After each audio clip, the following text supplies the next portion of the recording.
हाँ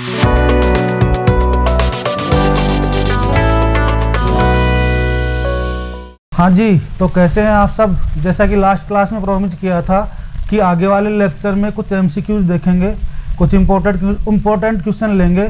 तो आज कुछ क्वेश्चन लेके आए हैं आपके लिए। तो चलिए उन्हीं क्वेश्चन से शुरुआत करते हैं। सबसे पहले जो क्वेश्चन है वो है capital included in the liabilities of A company is called. कि जो कैपिटल है वो कंपनी की लायबिलिटी साइड में इंक्लूड होती है तो वो कौन सी कैपिटल कहलाएगी। फर्स्ट ऑप्शन है ऑथोराइज्ड कैपिटल, सेकंड है इश्यूड कैपिटल एंड थर्ड है सब्सक्राइब्ड कैपिटल, फोर्थ दे रखा है ऑप्शन में पेड अप कैपिटल। तो अब आप ही बताइए कि कंपनी के ऊपर लायबिलिटीज कब आएंगी। जब ऑथोराइज्ड कैपिटल तो वो होती है जो कि कंपनी मैक्सिमम कितना इशू कर सकती है। इशूड कैपिटल ऑथोराइज्ड कैपिटल में से कुछ पार्ट है कंपनी इशू कर देती है, उसको बोलते हैं इशूड कैपिटल। और उस इशूड कैपिटल में से पब्लिक जो सब्सक्राइब कर लेती है, जो प्रोस्पेक्टिव जो इन्वेस्टर्स होते हैं, वो जो कैपिटल सब्सक्राइब करते हैं उसको बोलते हैं सब्सक्राइब। अब इस सब्सक्राइब कैपिटल में से जो शेयर होल्डर हैं वो कितना पे कर चुके हैं अमाउंट, उसी को बोलते हैं अपन पेड अप कैपिटल। और जो अमाउंट कंपनी को पे करेंगे शेयर होल्डर, उसी के ऊपर कंपनी के ऊपर लायबिलिटी आएगी। तो जो पेड अप कैपिटल होती है वो आपका राइट आंसर होगा और ये वाली ही लायबिलिटी साइड में कंपनी के शो होगी बैलेंस शीट में। देन नेक्स्ट क्वेश्चन है if a shares of ₹10 on which 8 has been called and 6 is paid is forfeited the share capital account should be debited. 10 रुपये का शेयर था, उसमें से 8 कंपनी ने कॉल कर लिया और शेयर होल्डर ने कितना पे किया, 6 रुपये।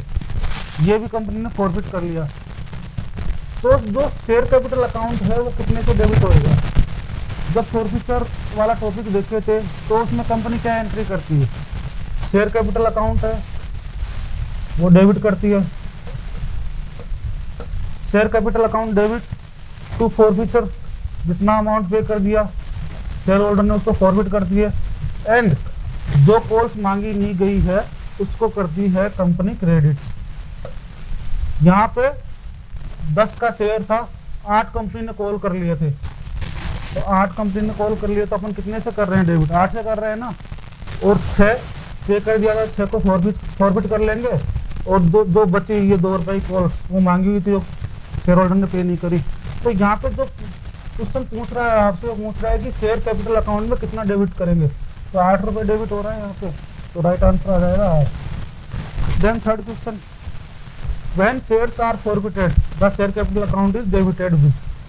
कि जब शेयर फॉरफिट करे जाते हैं तो शेयर कैपिटल अकाउंट किससे डेबिट होती है। अभी देखा है इस वाले क्वेश्चन में कॉल्ड अप मनी से होती है, तो इसका आंसर आ जाएगा आपको called up money.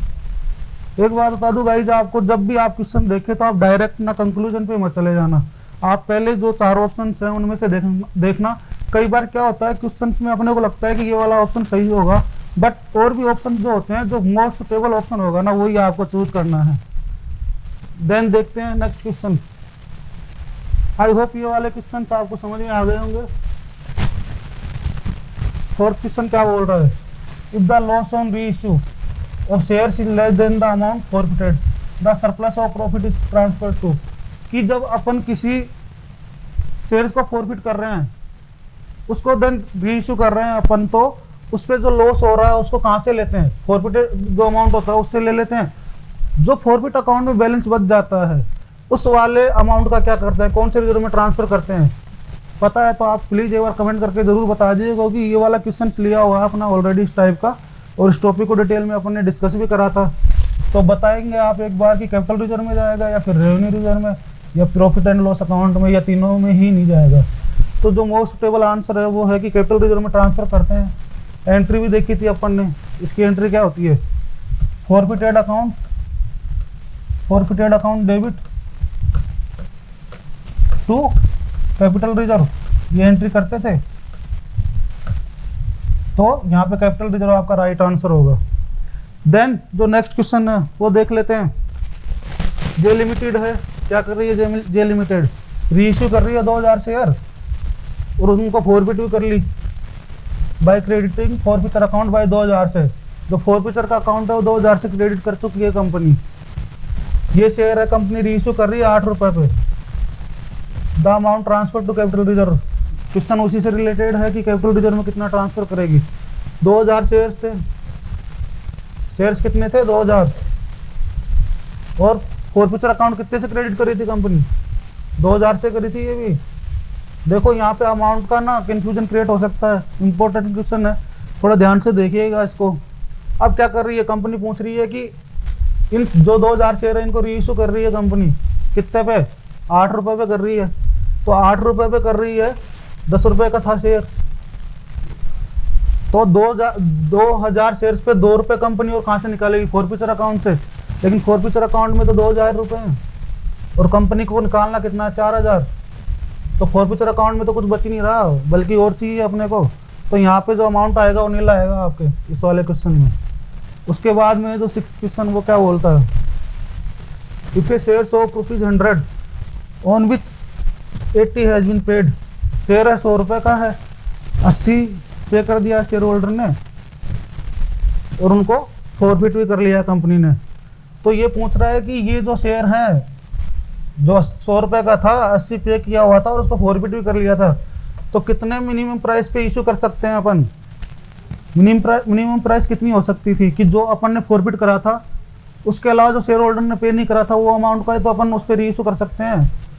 Maximum discount कितना दे सकते हैं, ये वाला टॉपिक आपको याद आ रहा होगा कि जितना कंपनी ने फॉरफिट करा था उतना मैक्सिमम डिस्काउंट देके अपन बैलेंस जो अमाउंट पे नहीं करा था उस पर रीइशू कर सकते हैं। तो 80 चुका दिए थे शेयर होल्डर ने, 20 बैलेंस बचा था, तो इस अमाउंट पे मैक्सिमम है अपन कंपनी इन शेयर्स को रीइशू कर सकती है। डी आंसर इसका राइट आंसर होगा। देन नेक्स्ट क्वेश्चन पे आते हैं।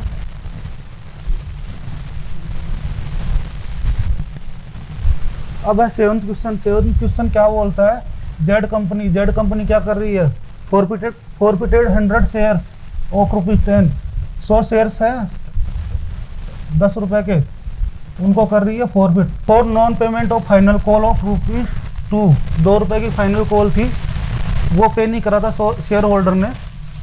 All the forfeited share were reissued at ₹9 per share. Same question देखा था, अभी सिमिलर जो क्वेश्चन था ऐसा ही कुछ क्वेश्चन था, उसमें देखा था वहाँ पे नीला आ रहा था आंसर।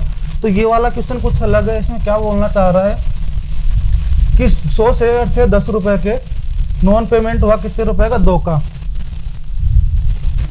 यानी 8 रुपए तो पे कर दिया था शेयर होल्डर ने, बैलेंस जो 2 रुपए बचे थे उनका पे नहीं करा था, नो पेमेंट। अब ये क्वेश्चन पूछ रहा है कि what amount will be transfer to capital reserve, और रीइश्यू कितने पे करा है इस शेयर को, रीइश्यू करा है 9 रुपीज का। अब 100 शेयर थे, 8 रुपए शेयर होल्डर पे कर चुका था, 8 रुपए शेयर होल्डर वो पे कर चुका था, तो कंपनी के पास 100 × 8 800 रुपये फॉरफिटेड अकाउंट में थे।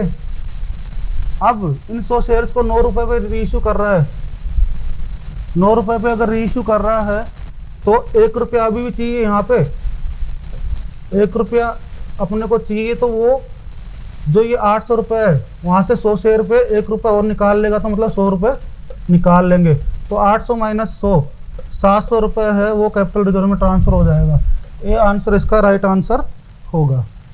देन देखते हैं अपन 8th क्वेश्चन। 8th क्वेश्चन क्या बोलता है,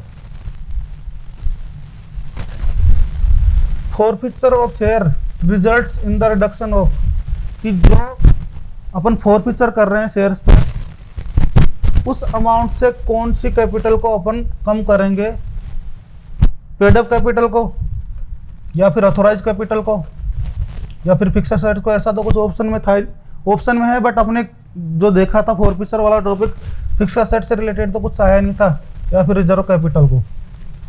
देखो ऑथोराइज कैपिटल तो होएगी नहीं, क्योंकि ये तो मैक्सिमम कैपिटल है जो कंपनी इश्यू कर सकती है।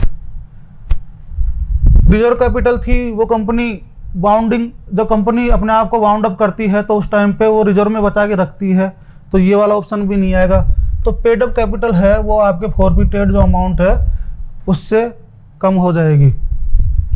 9th क्वेश्चन क्या बोल रहा, amount of calls in arrear is, कि जो कॉल्स इन एरियर का अमाउंट है उसका क्या ट्रीटमेंट होता है? ट्रीटमेंट अपन ने देखा था, कॉल्स इन एरियर का क्या करते हैं, ऐड करते हैं क्या कैपिटल में? ऐड तो नहीं करते, क्योंकि एरियर हो रहा है, जो अमाउंट कंपनी को शेयर होल्डर पे नहीं कर रहा है, तो ये वो वाला अमाउंट है। डिडक्टेड फ्रॉम शेयर कैपिटल, ये कुछ लग रहा है, ऑप्शन हो सकता है। सोन ऑन द असेट्स, नहीं ये भी नहीं होगा, क्योंकि असेट साइड में अपन दिखाते नहीं है, होती तो ये कंपनी के सेट है बट असेट साइड में जाता नहीं है। Shown on the equity and liability side, तो जाता तो है ये इक्विटी एंड लाइबिलिटी साइड में, बट जो मोस्ट सुटेबल आंसर है वो अपने को बताना है इसमें। कॉल्स इन एरियर डायरेक्ट होगा शेयर कैपिटल में से, तो बी आंसर है जो आपके राइट आंसर इस क्वेश्चन का होगा। देन आते हैं अगले वाले क्वेश्चन पे। ये क्वेश्चन क्या बोल रहा है? Discount allowed on reissue of forfeited share is debited to, कि जो फॉरफिटेड शेयर है उनको रीइश्यू कर रहे हैं, शेयर फॉरफिटेड कर ली कंपनी, अब क्या कह रही है कंपनी कि हम उसको रीइश्यू करना चाह रहे हैं। बिल्कुल रीइश्यू करिए कंपनी जी आप, लेकिन ये बोल रही है कि जो उस पर डिस्काउंट दे रहे हैं उसको किस में डेबिट करें? तो अपन ने पढ़ा था कि जब फॉरफिटेड शेयर को रीइश्यू करते हैं तो जो डिस्काउंट कर रहे हैं, अगर फॉरफिटेड अकाउंट में कुछ अमाउंट बचा हुआ है तो उसको ले लेंगे डिस्काउंट वाले जगह पे, तो शेयर फॉरफिचर अकाउंट वहाँ पे डेबिट कर देते थे। तो राइट आंसर आपका बी होएगा, share forfeiture account. 11th question क्या कह रहा है? ये कंपनी हेज, ये अपन ने फर्स्ट क्लास में देखा था, फर्स्ट जो लेक्चर था, जब कंपनी की अपन वहाँ पे करेक्टरिस्टिक्स वगैरह देखे थे, फीचर्स देखे थे, उस टाइम पे कौन कौन से फीचर्स थे कंपनी के? 7-8 फीचर्स दे रखे थे, याद आ रहा होगा आपको।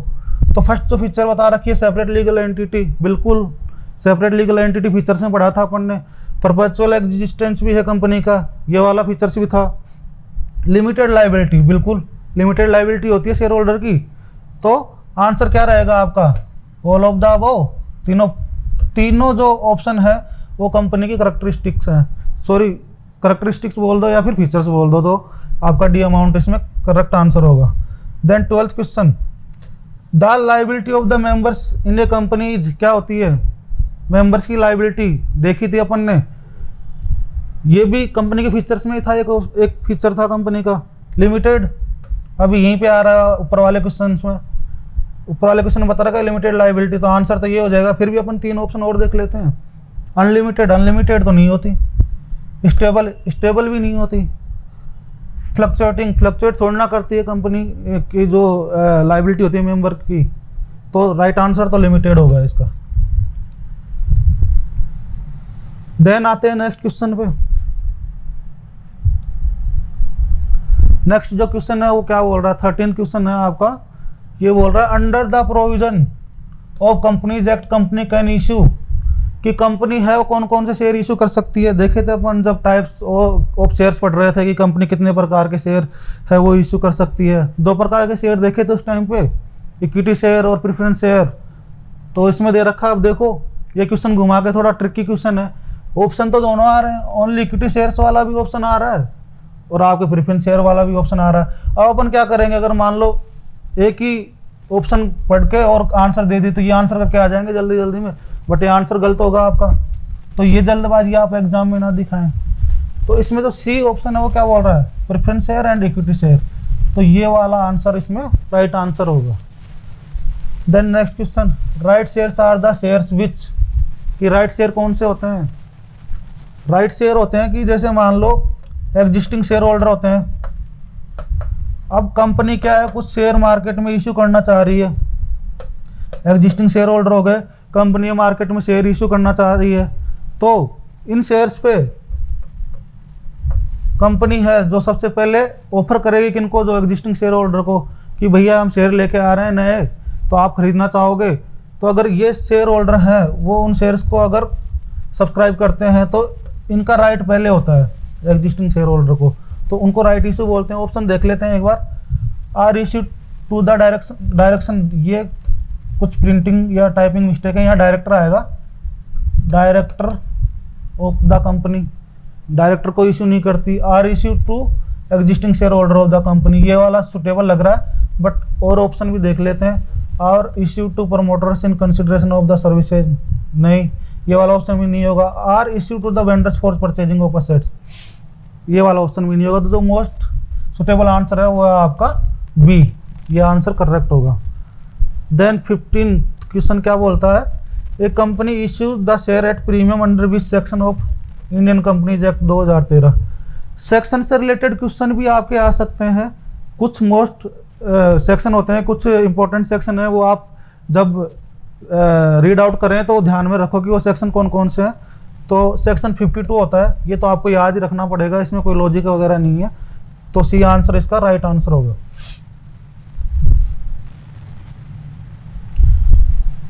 देन अगला क्वेश्चन क्या कह रहा है, शेयर होल्डर गेट्स, कि शेयर होल्डर क्या रिसीव करते हैं कंपनी से। अपन ने देखा था कि शेयर होल्डर अगर कंपनी को मनी पे कर रहे हैं, बदले में कंपनी है वो शेयर होल्डर को शेयर्स अलॉट कर रही है।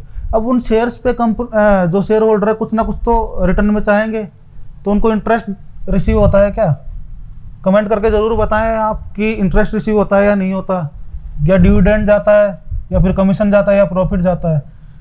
तो जो कंपनी क्या करती है, जब कुछ प्रॉफिट अर्न करती है अपने ट्रांजैक्शन से, अपने बिजनेस से, तो वो शेयर होल्डर्स को कुछ अमाउंट पे करती है रिटर्न में, तो उस अमाउंट को है जो डिविडेंड कहा जाता है। तो बी जो ऑप्शन है वो आपका राइट आंसर होगा।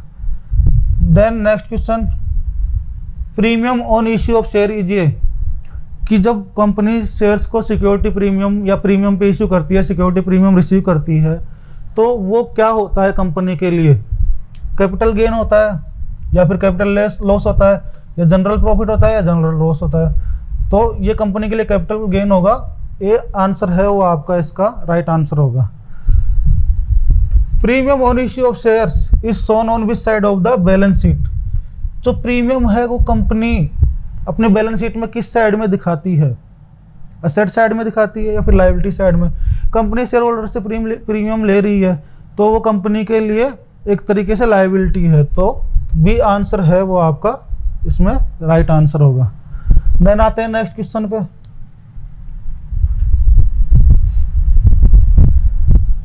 ये क्वेश्चन क्या बोल रहा है, if equity share of ₹10 each is issued at ₹12 each, क्या कहलाएगा? ये जो 10 रुपए की फेस वैल्यू के शेयर थे उसको कंपनी इश्यू कितने पे कर रही है? इश्यू कर रही है 12 रुपीज़ पे। तो ये जो डिफरेंस 2 रुपये आ रहा है इसको क्या बोलेंगे? अपन ने देखा था जब कंपनी फेस वैल्यू से ज़्यादा पे शेयर्स को इश्यू कर रही होती तो प्रीमियम बोलते थे उसको। तो इश्यू डेट पार नहीं, अगर 10 रुपये पे ही इश्यू करती कंपनी तो इश्यू डेट पार कहलाता वो। अगर फेस वैल्यू से ज़्यादा कर रही है तो इश्यू डेट प्रीमियम कहलाएगा, और अगर फेस वैल्यू से कम पे कर रही है तो इश्यू डेट डिस्काउंट। तो ज़्यादा पे कर रही है तो बी ऑप्शन आपका राइट आंसर होगा। नेक्स्ट क्वेश्चन क्या बोल रहा है, the maximum capital beyond which a company is not allowed to raise funds by issue of shares is called.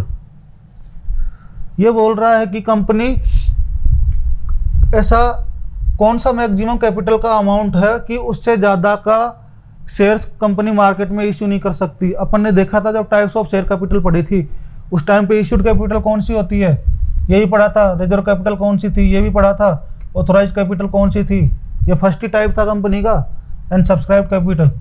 तो मैं आपको बता दूं जो ऑथोराइज कैपिटल होती है वो तो मैक्सिमम कैपिटल होती है, इससे ज़्यादा का कैपिटल कंपनी मार्केट में इशू नहीं कर सकती।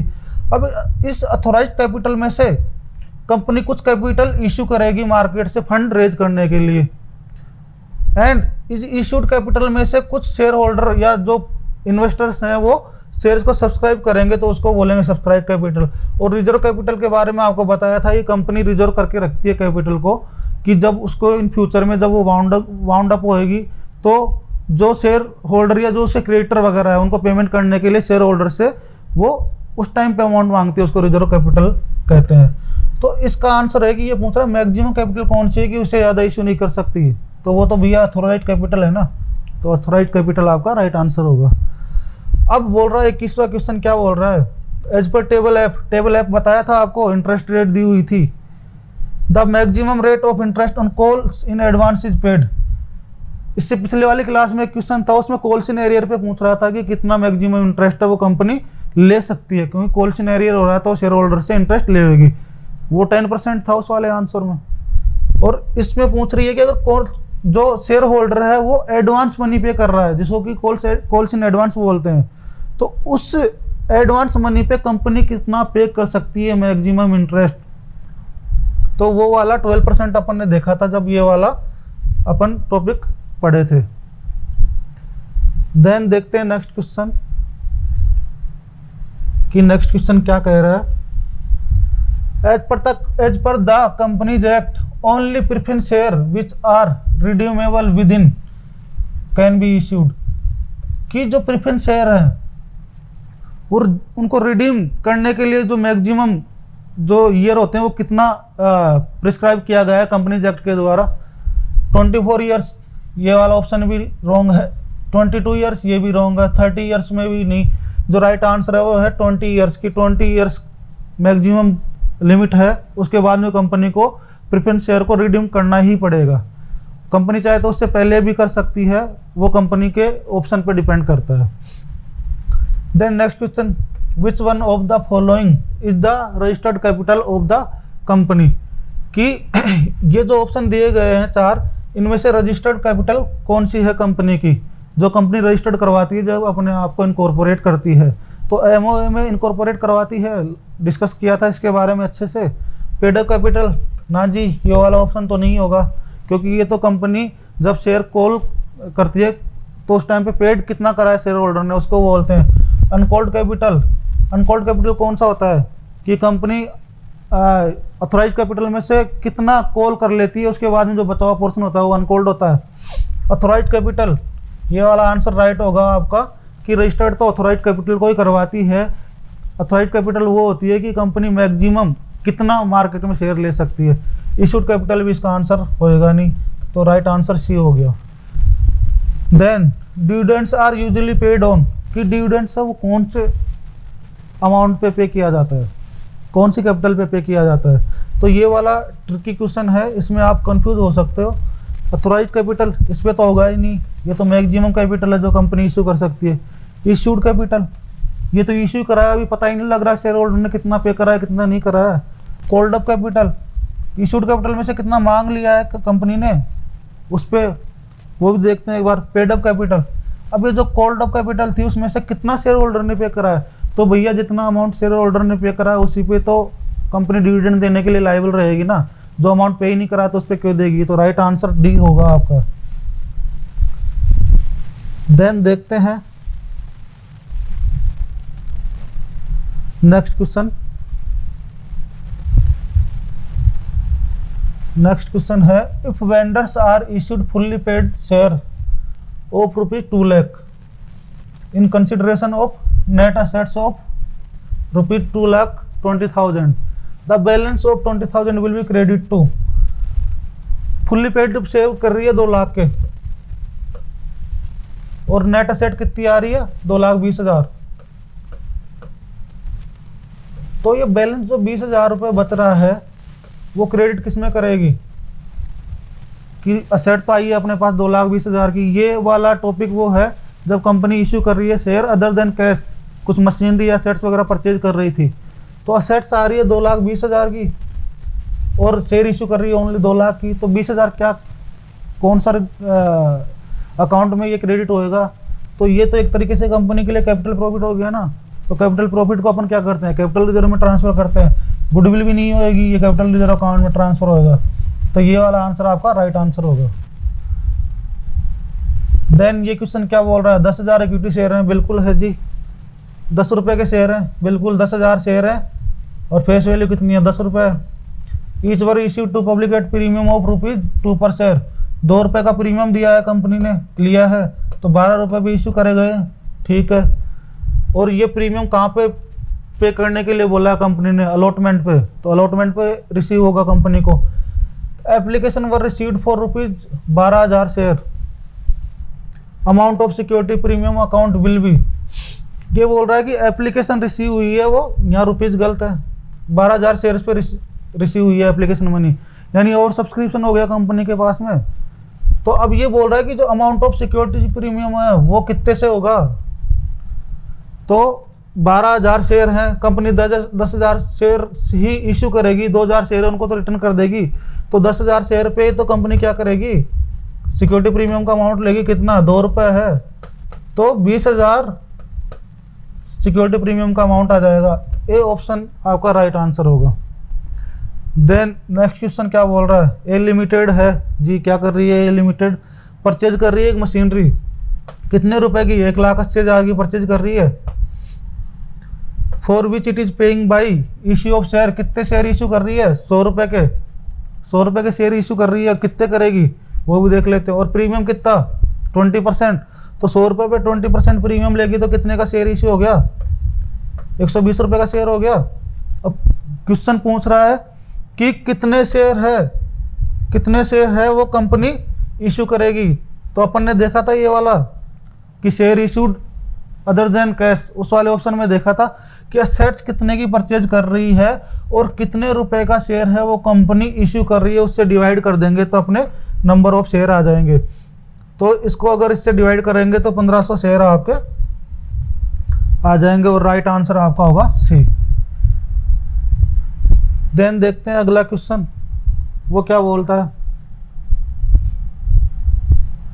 अगला क्वेश्चन बोल रहा है A company is registered with a share capital of ₹1,00,000। Company अपने आप को रजिस्टर्ड करवाई 1,00,000 की शेयर कैपिटल से, जिसको कि ऑथोराइज कैपिटल बोलते हैं अपन। कितने में डिवाइडेड हो रखी है, 10,000 के शेयर हैं, 10 रुपये ईच हैं, यानी 10,000 के शेयर और 10 रुपये ईच, 1,00,000 रुपये की ऑथोराइज कैपिटल हो गई। Of these shares 9,990 shares are held by Rajiv and 10 shares are held by Sanjay, कि इन शेयर्स में से 9,990 तो राजीव जी के द्वारा हेल्ड किए हुए हैं और जो 10 शेयर हैं वो किए हुए हैं भैया संजय जी के द्वारा। तो 2 इसमें मेंबर हो गए। तो लो की आइज से देखें अपन इस सिचुएशन को, तो ये क्या, कौन सी कंपनी ट्रीट की जाएगी, पार्टनरशिप तो नहीं है क्योंकि शेयर इशू नहीं करती, पार्टनरशिप है वो। प्राइवेट कंपनी, ये देखेंगे आंसर। पब्लिक कंपनी तो पब्लिक में इशू करती है और गवर्नमेंट कंपनी में गवर्नमेंट का स्टेक होता है। लिमिट याद होगी गवर्नमेंट कंपनी कितना करती है, 51% और मोर की अगर शेयर होल्डिंग करती है कंपनी में तो उसको बोलते हैं गवर्नमेंट कंपनी। तो ये आंसर भी नहीं होगा, ये भी नहीं होगा, ये भी नहीं होगा, तो आंसर आपका होगा private company. Then next question, which of the following should be deducted from the called up capital to find out paid up capital, कि जो कॉल्ड अप कैपिटल होती है उसमें से कौन सी कैपिटल को अपन लेस करेंगे कि पेड अप कैपिटल आ जाए। तो ये इस सिचुएशन की बात कर रहा है, यहाँ से लेस करेंगे कौन सी कैपिटल कि आंसर मिल जाए अपने को पेड अप कैपिटल। तो कॉल्स इन एडवांस जो आती है वो तो अपन ड्यू नहीं होती, तो शेयर कैपिटल में ऐसा कुछ इसका होता नहीं। कॉल्स इन एरियर, ये शेयर होल्डर पे ही नहीं करता। और शेयर फॉरफीचर, इस अमाउंट को पे नहीं करता है तो इसको अपन फॉरफिट कर देते हैं। और discount on issue of share, ये वाला ऑप्शन भी इस केस में लागू नहीं होगा। तो जो शेयर होल्डर ने पे नहीं कराया, भैया कॉल कर ली थी कंपनी ने कि इतना आप पे करो और अपने को चाहिए पे कितना करा है, तो जो पे नहीं करा वही तो लेस करेंगे और जो पे नहीं करा उसको बोलते हैं कॉल्स इन एरियर। तो आपका राइट आंसर हो जाएगा calls in arrear. Last question है, minimum number of directors in private limited company. Types of companies में पढ़े थे अपन कि प्राइवेट कंपनी में कितने मिनिमम डायरेक्टर होने चाहिए, तो वहाँ ऑप्शन था 2 डायरेक्टर तो मिनिमम होने चाहिए, तो ये राइट आंसर हो जाएगा सी। ये कुछ क्वेश्चन थे इंपॉर्टेंट, आपके एग्जाम में इसी टाइप के कुछ क्वेश्चन आएंगे। कोशिश करेंगे इस चैप्टर में क्वेश्चन और लेने की, और इसके बाद में फिर अपन नेक्स्ट जो चैप्टर है आपका वो स्टार्ट करेंगे। तो thank you so much guys. आप कमेंट करके ज़रूर बताएं कि इन क्वेश्चंस में से आपको कौन कौन से क्वेश्चंस के आंसर पता है। एक बार वीडियो को आप पॉज करें जब वीडियो देख रहे हो और कमेंट करके बताएं। उसके अलावा अगर किसी क्वेश्चन में आपको कन्फ्यूजन है तो वो क्वेश्चन अगर आप चाहते हो दोबारा से बताएं तो उसके लिए भी कमेंट करके ज़रूर बताएं। और अगर आपको ये वाली क्लास अच्छी लगी हो तो वीडियो को आप लाइक करें, शेयर करें एंड चैनल को आप सब्सक्राइब ज़रूर कर लें और बेल आइकन भी आप प्रेस कर दें मिलते हैं अपन नेक्स्ट क्लास में कुछ अलग टॉपिक्स के साथ। Thank you so much.